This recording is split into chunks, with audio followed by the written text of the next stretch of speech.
आज का विषय है, पहला था बहनों के लिए, अब है भाइयों के लिए। स्वपन दोष और हस्त मैथुन, क्या ये भी काम विकार में गिना जाता है? स्वपन दोष और हस्त मैथुन, क्या ये भी काम विकार में गिना जाता है? ब्रह्मा कुमारी दृष्टिकोण, डर नहीं, स्पष्टता।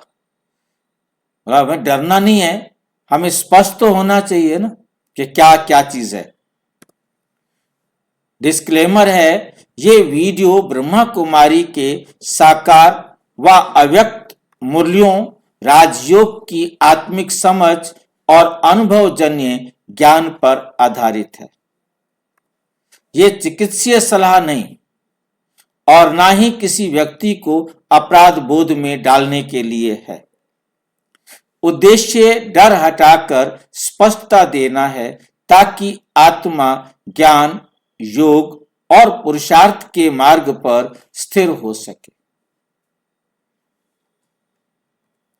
स्वपन दोष और हस्त मैथुन, क्या ये भी काम विकार में गिना जाता है? यह आज का विषय है हमारा। डर नहीं, पर तू समझ तो चाहिए। आज का विषय संवेदनशील है, ये विषय भी संवेदनशील है, पर उतना ही आवश्यक है, पर उतना ही आवश्यक है। अनेक आत्माएं मन में प्रश्न रखती हैं, क्या स्वपन दोष पाप है? बहुत सारे युवा बच्चे फोन करते हैं, बहुत फोन करते हैं। पहले मैंने दूसरे उस पर बनाया हुआ था, तो अब मैंने कहा चलो दोबारा से फ्रेश बना देते हैं। क्या स्वपन दोष पाप है? क्या हस्त मैथुन करने में अपवित्र हो गया या हो गई, चाहे महिला हो चाहे पुरुष हो, दोनों का प्रश्न आता है। क्या हस्त मैथुन करने से मैं अपवित्र हो गया या हो गई? क्या बाबा नाराज हो जाते हैं? ऐसा करने से बाबा नाराज हो जाते हैं? बाबा नाराज होता है कभी? बाबा नाराज हो सकता है? नहीं नहीं होता नाराज। वो सारे राज को जानता है, वो कभी भी नाराज नहीं होता। तो क्या बाबा नाराज होते हैं? क्योंकि उनके मन में प्रश्न उठता है। बाबा कहते हैं, मैं डराने नहीं समझाने आया। डरो मत, मैं डराने नहीं आया हूं, समझाने आया हूं। साकार मुरली है 12 जनवरी 1967 की। बच्चे, मैं तुम्हें डराने नहीं समझाने आया हूं। सबसे पहले स्पष्ट करें कि पाप किसे कहते हैं। कौन बताएगा पाप किसे कहते हैं? कौन बताएगा पाप किसे कहते हैं? पहले किसी और को हम दुख देते हैं ना, वो पाप है। और कोई बताए अच्छी तरह, पाप किसे कहते हैं? बेर समझना ही तो पाप है भाई जी। पाप की परिभाषा क्या है?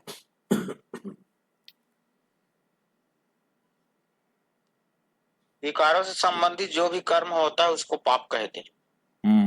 और कौन बताएंगे? भाई जी, आत्मा के अंदर मिलावट को ही पाप कहते हैं।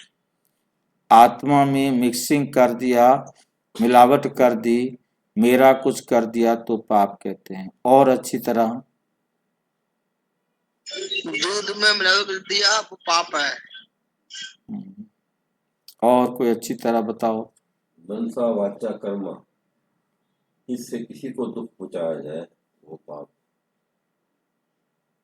भाई जी, मेरे कर्म से मेरे से हित और दूसरी आत्मा को दुख मिल रहा है, वो पाप कर्म है। और पूरा करो, अधूरा है ये।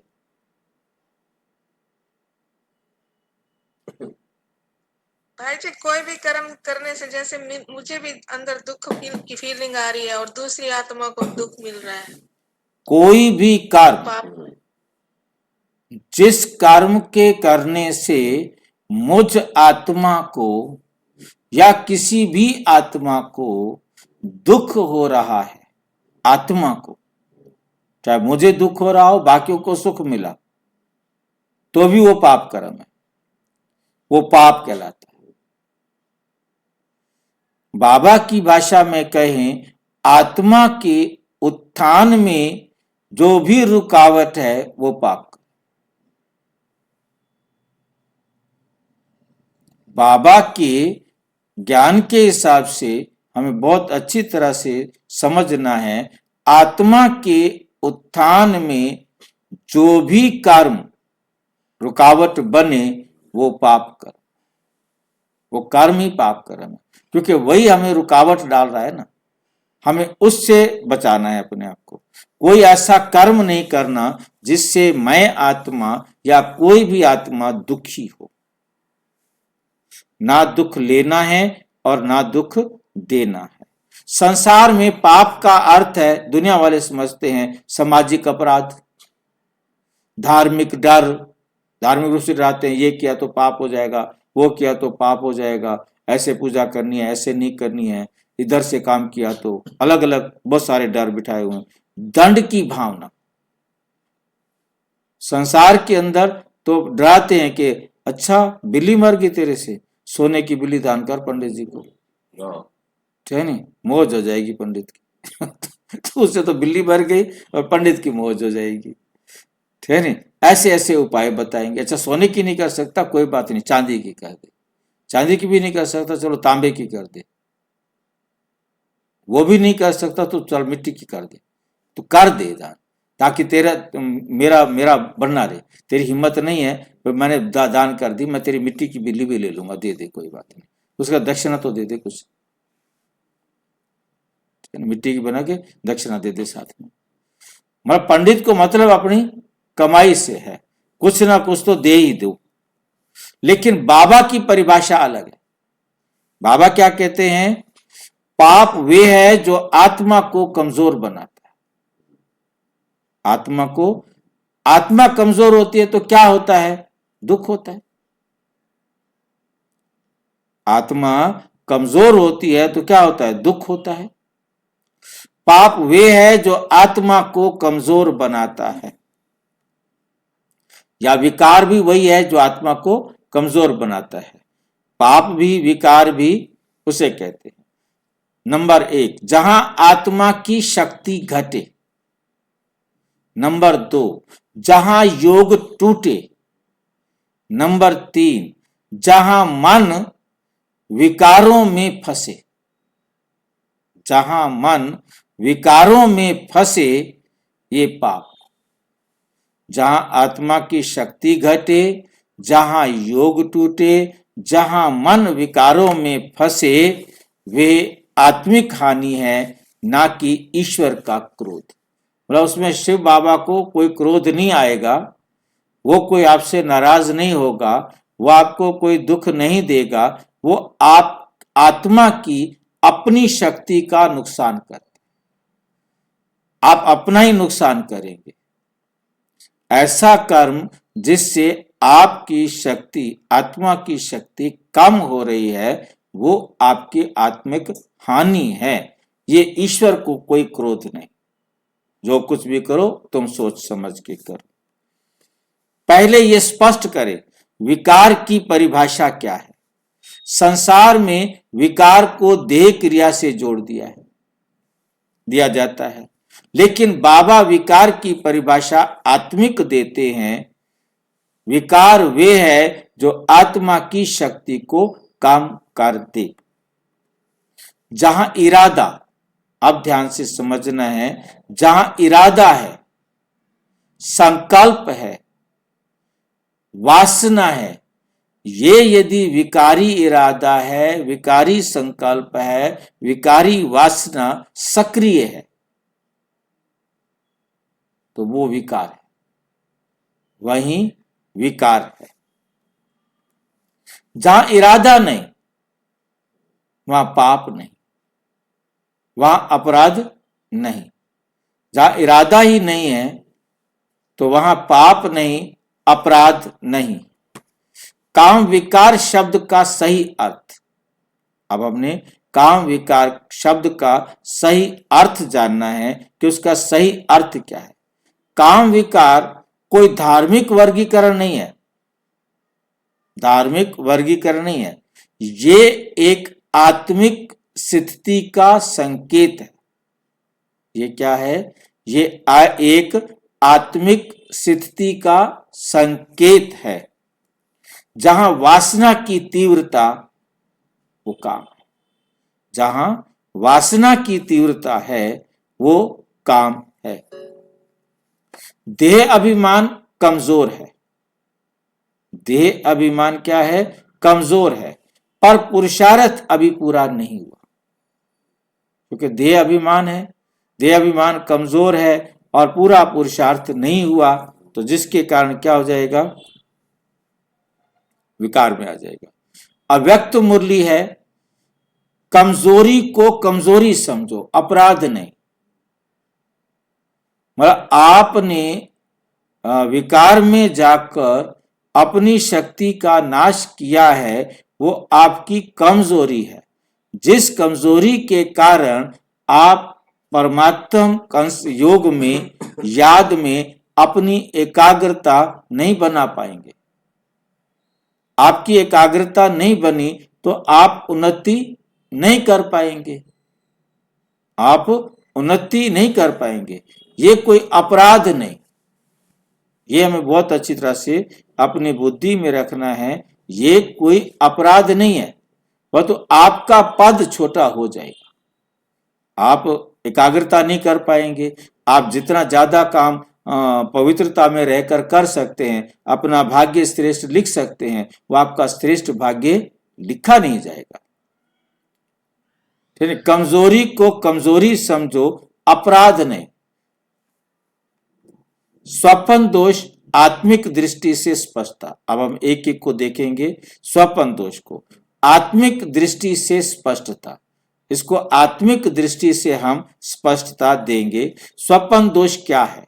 अब नींद की अवस्था में अवचेतन संस्कारों का प्रभाव। ये अवचेतन संस्कार किसको याद है? अवचेतन मन किसको याद है? अवचेतन को अर्धचेतन भी कहते हैं, अवचेतन को अर्धचेतन भी कहते हैं। कोई बताएगा मुझे? बाह्य मन भाई जी। क्या करता है ये?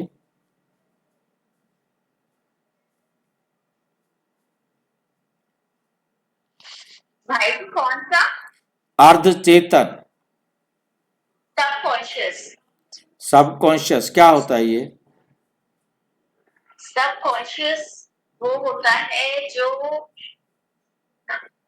एक तो होता है कॉन्शियस, जो हम कॉन्शियस होके करना है। कैसे बताऊं? चलो समझो, सबकॉन्शियस मतलब जो, कोई बात नहीं, समझो अब इसको अच्छी तरह से, क्योंकि जब तक समझेंगे नहीं तो बात समझ में नहीं आएगी। कॉन्शियस माइंड, सबकॉन्शियस माइंड और अनकॉन्शियस माइंड। हमारे पास तीन चीजें हैं, मन, बुद्धि और संस्कार। मन, बुद्धि और संस्कार। जहां मन और बुद्धि जब दोनों एक्टिव होते हैं उसे कहा जाता है कॉन्शियस माइंड। किसी को ना समझ में आया हो तो पूछे। मन और बुद्धि जब दोनों एक्टिव होते हैं तो उसे कहा जाता है कॉन्शियस माइंड। बहुत अच्छी तरह से इस बात को समझना है। मन और बुद्धि जब दोनों एक्टिव हैं तो इसे कहा जाएगा कॉन्शियस माइंड। ये है हमारा मन और बुद्धि। मन का काम है जो भी शरीर के द्वारा मैसेज आता है वो बुद्धि के पास भेजता है। बुद्धि निर्णय करती है अब क्या करना है, अब क्या करना है।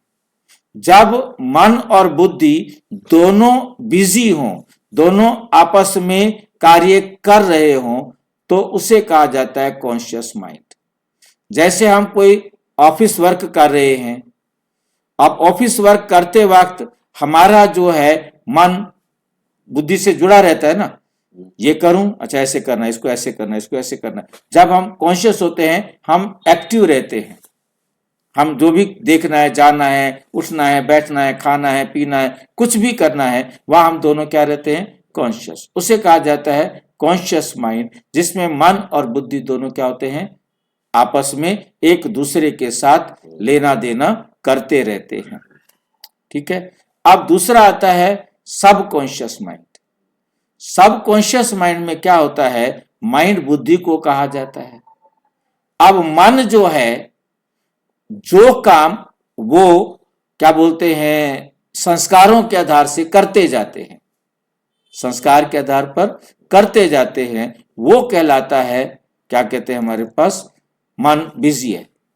मन बुद्धि को कुछ भी नहीं पूछ रहा, क्योंकि जो आदत बनी हुई है, हम उस काम को उसी के अनुसार करते जा रहे हैं। जैसे आपको यहां से घर जाना है, आपको बुद्धि से पूछने की जरूरत नहीं है, ठीक है, आप अपने आप उसी रास्ते से चलते जाएंगे, ठीक है नहीं। बहने हैं, उनको खाना बनाना है, उनको अपने आप पता है कब फुल्का पलटना है, कब पेड़ा बनाना है, कब क्या करना है, कब क्या करना है। टाइपिस्ट है, उसको मालूम है। मैंने एक टाइपिस्ट देखा, बहुत वंडरफुल, बात भी करता रहता है, वो जैन खाने के, हाँ, वो बात भी करता रहता है और टाइप भी करता रहता है। मतलब बात हमारे साथ कुछ और कर रहा है, टाइप अपने आप चल रही है। मतलब आंखें उधर किताब में देख रही हैं, पर्चे पर देख रही हैं, और ये उसी हिसाब से टाइप करता जा रहा है और बात भी करता रहता है।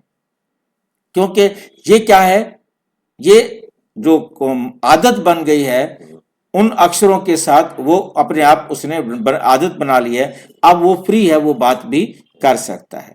इसको बोलते हैं मन संस्कार के अनुसार जब चल रहा होता है, जब कुछ अलग बात आ जाए तो वो बुद्धि को पूछेगा, दोनों काम करेंगे, तब कॉन्शियस होगा। मैं करूंगा, जैसे वो चला रहा है जो नया आदमी है, हाँ, वो दोनों, हाँ, तो वो पूछता रहेगा।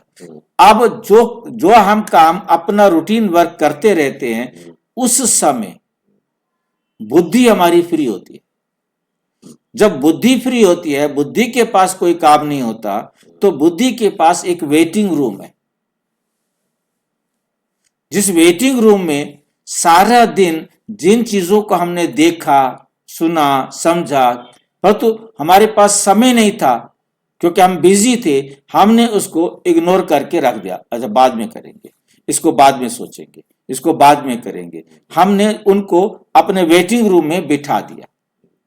वो वेटिंग रूम में जब हम अपना काम मन अपने आप कर रहा है, मन बुद्धि को कुछ भी नहीं पूछ रहा, तो बुद्धि में वो वेटिंग रूम से आता है और वो उसके साथ बात करना, सोचना शुरू कर देता है। जैसे आप कपड़े धो रहे हो या आप जा रहे हो, तो आपको कुछ ना कुछ परिवार के बारे में, घर के बारे में, समाज के बारे में, सेंटर के बारे में कुछ ना कुछ सोचते रहते हो, क्योंकि आपने तो घर जाना है। अब घर जाने वाला काम तो अपने आप होता रहेगा, वो तो मेरी बुद्धि तो फ्री है ना, तो मैं कुछ ना कुछ अपना सोचता हुआ जाऊंगा। तो इसको कहते हैं सब कॉन्शियस माइंड। इसको क्या कहते हैं, सब कॉन्शियस माइंड। ठीक है। इसके बाद तीसरा है हमारे पास अनकॉन्शियस माइंड। अनकॉन्शियस माइंड क्या होता है, जिसमें बुद्धि जो है कोई काम नहीं करती, संस्कार के अनुसार अपने आप हो जाता है। बुद्धि जहां नहीं है, यदि बुद्धि है और वो कोई भी वेटिंग रूम से बुलाकर किसी भी काम को कर रही है, इसीलिए जब हम अमृत वेले उठते हैं, हमारे पास मन के पास कोई काम है नहीं, मन के पास कोई काम है नहीं, हमारे पास बाबा की बातों को हम बहुत अच्छी तरह, हमारा सबकॉन्शियस माइंड उस टाइम एक्टिव होता है, क्योंकि हमें कोई काम नहीं करना, तो हम बाबा की श्रीमत के अनुसार अच्छा चिंतन कर सकते हैं। यदि अच्छा नहीं करेंगे तो गंदा करेंगे, गंदा नहीं करेंगे तो व्यर्थ करेंगे, वेस्ट थॉट करेंगे। तो इसलिए सबकॉन्शियस माइंड में ये होता है। अब जो ये क्या बोलते हैं स्वप्न दोष है, ये है अनकॉन्शियस। ये क्या है, अनकॉन्शियस, अचेतन। ये कौन सा है, अचेतन। आप सो गए हैं, अब ना तो मन काम कर रहा है, ना बुद्धि काम कर रही है, ये केवल आपके संस्कार के कारण ऑटोमेटिक अपने आप हो गया। तो शरीर की तो प्रक्रिया होती शरीर की क्रिया होगी, आत्मा का तो कोई रोल नहीं है ना। जैसे कोई अब हमारे ज्ञान में चलते हैं, एक बड़े हैं एक नए यंग है, उनका तो या हो जाता होगा उनको इस पर। जो भी मतलब कहने का यह है कि उसमें हाँ आत्मा को आपने सोचा तो कुछ नहीं ना, हाँ, वैसे हाँ आत्मा को वो शरीर से हो गया, स्वप्न दोष हो गया, ठीक है ना। इसके अंदर स्वप्न दोष होने के पीछे एक साइंटिफिक थ्योरी ये है हमारे, क्योंकि क्या होता है कि हम दुनिया में रहते हुए दुनिया के अंदर कुछ न कुछ प्रोन, कुछ न कुछ उल्टे सुलटी बातें सुनते रहते हैं। अब जिन बातों को सुनते रहते हैं उन्होंने हमारे ऊपर असर किया, वो तो हमने ज्ञान के आधार पर उसे दबा दिया, ज्ञान के आधार पर हमने इग्नोर कर दिया। फिर कहीं और देखा, फिर असर हुआ, फिर हमने उसको इग्नोर कर दिया। फिर कहीं देखा, फिर असर हुआ, फिर हमारे अंदर ख्याल चले उल्टे, फिर हमने उसको बदल दिया। परंतु ये जो चले, ये हमारे जो बुद्धि है उसके अनुसार ये कमजोरी आती जाती है। वो हमारे बुद्धि से हार्मोन्स रिलीज होते जाते हैं और वो फिर हमारे स्वप्न के रूप में, स्वप्न दोष के रूप, क्योंकि जो काम हम दबा देते हैं वो रात को सपनों में आएंगे। जिन इच्छाओं को हमने दमन किया वो फिर सपने के रूप में निकलेंगे, होंगे, तो उसको स्वप्न दोष कहा जाता है। स्वप्न दोष क्या है? नींद की अवस्था में, ये अवचेतन नहीं कहेंगे, इसको अचेतन संस्कारों का प्रभाव होता है, जिसके आधार पर अवचेतन भी इसको क्यों कहा, क्योंकि अवचेतन इसलिए कहा क्योंकि जिस समय आप कहीं जा रहे हैं, कुछ देखा, आप बिजी थे ना, वो तो हम जाते हुए आपने कुछ गलत देखा, आप गलत सोच लिया कुछ दूर जाने तक, तो इसी प्रकार से कहीं कोई काम करते हुए कुछ और गलत सोच लिया।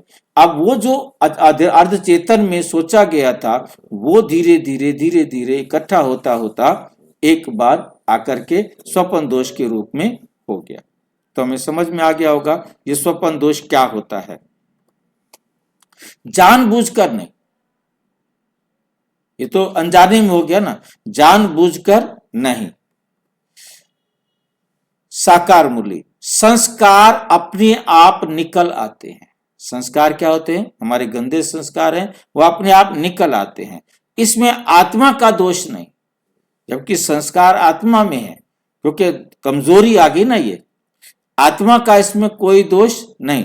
उसने सोचा नहीं इसके बारे में, इरादा नहीं, पाप नहीं, इसलिए स्वप्न दोष को पाप या विकार कहना सही नहीं है, सही नहीं है।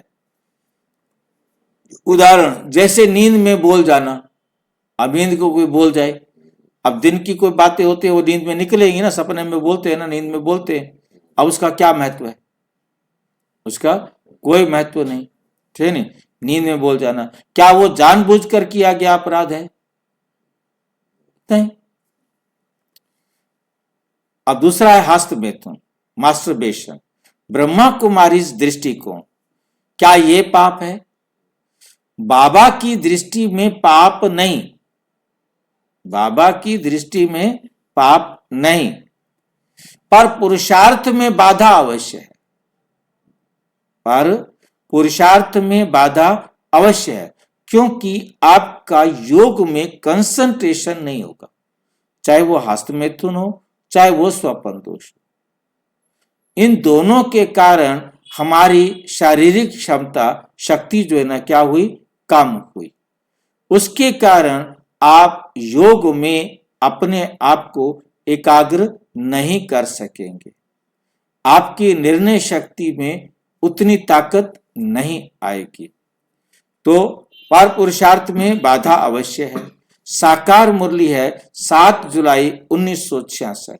काम विकार आत्मा की शक्ति को नष्ट करता है, चाहे वो हस्तमैथुन के द्वारा हो, तो चाहे वो स्वप्न दोष के बारे में हो या काम विकार में जाना हो, तीनों में। पर जब भी हम अपने काम विकार आत्मा की शक्ति को नष्ट करता है, चाहे काम विकार में गए हम, ठीक है, काम विकार में भी गए तो वो क्या करता है, हम आत्मा की शक्ति को नष्ट करता है। यदि ये आदत बन जाए, वासना के संकल्पों से जुड़ा हो, वासना के संकल्पों से जुड़ा हो, तो ये विकार की श्रेणी में आता है, तो ये विकार की श्रेणी में आता है। लेकिन इसे काम विकार कहा जाता है, क्योंकि ये बाहरी संबंध नहीं। एक तो है काम विकार, बाहर किसी और के साथ संबंध बनाया, एक है केवल आपने अपना नुकसान किया, चाहे वो स्वप्न दोष के द्वारा तो चाहे वो हस्त मैथुन के द्वारा। ये बाहरी संबंध नहीं, पर आत्मिक ऊर्जा का क्षय है। आत्मिक शक्ति का तो क्या हो गया है, क्षय हो ही गया है। साकार मुरली 14 नवंबर 1965। जानबूझकर किया गया विकार दोष है, मजबूरी कमजोरी है। एक होती है मजबूरी, वो कमजोरी है, और जो मेरे हाथ में नहीं है वो कमजोरी है, परंतु जानबूझकर करते हैं तो वो दोष है। उदाहरण, जैसे अधिक मीठा खाना अपराध नहीं है, चीनी खाना अपराध नहीं है, परंतु ज्यादा चीनी खाओ तो क्या होगा, नुकसान जो भी होगा शरीर बीमार तो करेगा ना, स्वास्थ्य को तो नुकसान पहुंचाएगा ना। वैसे ही ये आत्मिक शक्ति को घटाता है। बाबा क्या नहीं कहते ये जानना भी जरूरी है। बाबा क्या नहीं कहते ये भी जानना जरूरी है। बाबा कभी नहीं कहते तुम गंदे हो, तुम्हारा उद्धार नहीं, बाबा कभी नहीं कहते। हमें भी मना करते हैं बाबा कि तुमने कभी किसी को ये नहीं कहना कि तुम गंदे हो, तुम्हारा उद्धार नहीं हो सकता, किसी को नहीं कहना है। तुम मेरे बच्चे नहीं, ये किसी को भी नहीं कहना है। बाबा भी नहीं कहते और हमें भी मना करते हैं कि तुमने भी किसी को नहीं कहना। मैं कमजोर बच्चों को भी अपना बनाता हूं, उन्हीं को तो मैंने शक्तिशाली बनाना है। ग्लानि रावण की चाल है, रावण की चाल है, सुधार बाबा की श्रीमत। ग्लानि करना ये रावण की चालाकियां हैं, परंतु हमें सुधार करना यही बाबा की श्रीमत है, जिससे हम सबका सुधार होता है। ब्रह्मचर्य का सही अर्थ, ये ब्रह्मचर्य का मतलब क्या है, वो हमें सही रीति से समझना है। ब्रह्मचर्य केवल शारीरिक नियंत्रण, मन, दृष्टि, संकल्प की पवित्रता। शारीरिक रूप से तो नियंत्रण करना है, कंट्रोल करना है। मन, दृष्टि और संकल्प, इन तीनों की क्या करनी है, पवित्रता। साकार मुरली 5 अक्टूबर 1966। मन से विकार गया तो समझ ये ब्रह्मचर्य आया। जब मन में भी विकारी संकल्प ना आए तब समझो कि ब्रह्मचर्य आया। यदि मन में भी विकारी संकल्प आ रहे हैं तो वो स्वपन दोष के रूप में या आपको हस्त मैथुन के रूप में काम होगा। मतलब मन से विकार गया, मन में विकारी संकल्प ही ना आए तब समझो कि ब्रह्मचर्य आ गया है। इससे हस्त मैथुन इससे मुक्त कैसे हो? अब इन विकारों से हम अपने आप को बचाएं कैसे? प्रैक्टिकल श्रीमत बाबा क्या देते हैं, योग अग्नि का प्रयोग करो। कोई मुझे बताएगा ये योग अग्नि क्या बला होती है?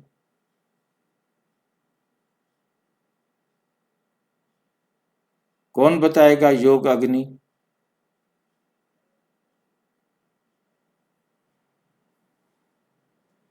भाई जी, बाबा की श्रीमत के चलने के अनुभवी।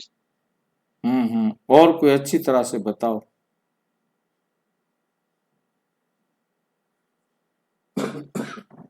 योग अग्नि कोई अच्छी तरह से बताओ। ज्ञान पे, बाबा की श्रीमत पे चलने की ज्यादा से ज्यादा भाई जी, जिसको आप जितना अनुभव आत्मा होगा, के अंदर सुधार हो रहा अनुभव है। भाई जी, जब हम बाबा की श्रीमत पे चलते हैं, सिर्फ बाबा की श्रीमत पे, तब उसको बोलते हैं कि योग अग्नि। जब किसी से एक्सट्रीम में प्यार होता है, हाँ, जब किसी से एक्सट्रीम में प्यार होता है, बहुत ज्यादा प्यार होता है, जब किसी को बहुत ज्यादा प्यार होता है, तब कहा जाता है इसको तो उसकी आग लगी हुई है, इसको तो उसकी आग लगी हुई है। क्या लगी हुई है उसको आग? कि वो हर टाइम उसी के बारे में सोचता रहता है, चाहे वो फीमेल हो तो चाहे मेल हो, बस जिससे उसको। तो अब हमें बाबा कहते, बच्चे तुम मेरे दीवाने बन जाओ, मेरे पागल बन जाओ, सारा दिन उठते बैठते खाते पीते तुम्हें मेरी आग लगी रहे, मेरी तात लगी रहे, मेरे ही ज्ञान का मंथन तुम्हारी बुद्धि में चलता रहे।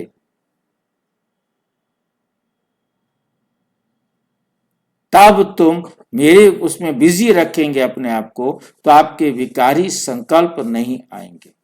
यह है योग अग्नि का प्रयोग करो, निरंतर एक बाप की याद में रहना, जिसमें जरा भी अंतर ना पड़े, उसे कहा जाता है योग अग्नि, योग भट्ठी।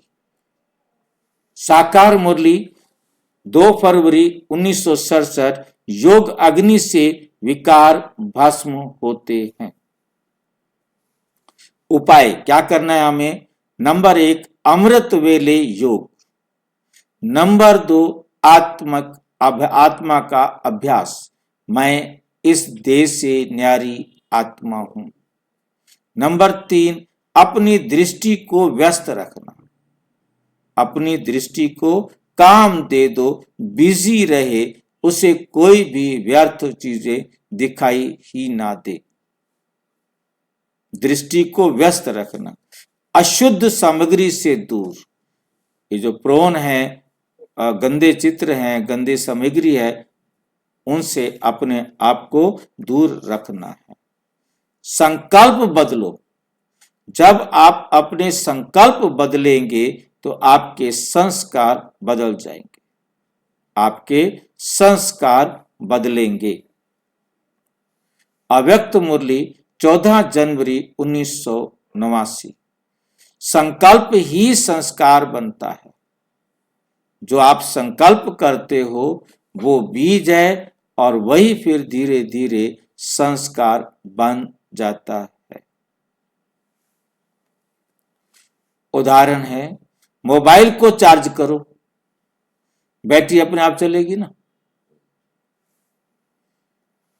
योग से आत्मा चार्ज, तो विकार स्वतः कमजोर हो जाएंगे, विकार अपने आप क्या हो जाएंगे? कमजोर हो जाएंगे। निष्कर्ष, डर नहीं, डरना नहीं है, दिशा चाहिए। हमें डर नहीं चाहिए, हमें क्या चाहिए? दिशा। बाबा कहते डरो भी नहीं, डराओ भी नहीं, परंतु नॉलेज तो चाहिए, दिशा तो चाहिए, रास्ता तो चाहिए। स्वपन दोष पाप या हस्त मैथुन पाप, ये पाप तो नहीं है, विकार तो नहीं है, परंतु बाबा कहते ये हमें शक्तिहीन करते हैं, ये हमें कमजोर करते हैं, ये हमारी एकाग्रता में बाधक हैं।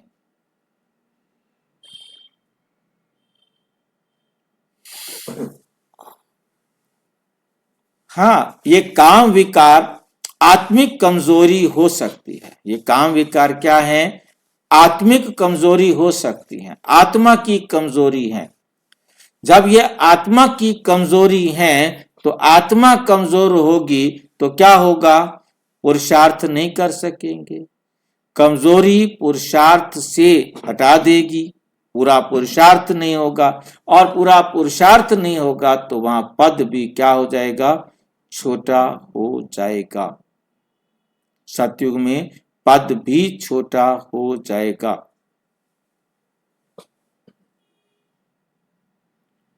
साकार मुरली है 9 जनवरी 1969। कमजोर नहीं, बाबा कहते हैं मुझे कमजोर बच्चे नहीं चाहिए। कौन से बच्चे चाहिए? साहसी बच्चे चाहिए, साहसी बच्चे चाहिए। अंतिम संकेत, मैं आत्मा हूं, पवित्रता मेरा स्वभाव है, मैं डर से नहीं, मैं ज्ञान से आगे बढ़ूंगा या बढ़ूंगी, मैं ज्ञान से आगे बढ़ूंगा या बढ़ूंगी, मैं योग द्वारा अपनी आत्मिक शक्ति बढ़ाऊंगा या बढ़ाऊंगी और स्वयं को दोषी नहीं समझूंगी, सुधारशील आत्मा समझूंगा। मैं अपने आप को सुधारशील, अपने आप को सुधारने में लगी हुई आत्मा समझूंगा या समझूंगी।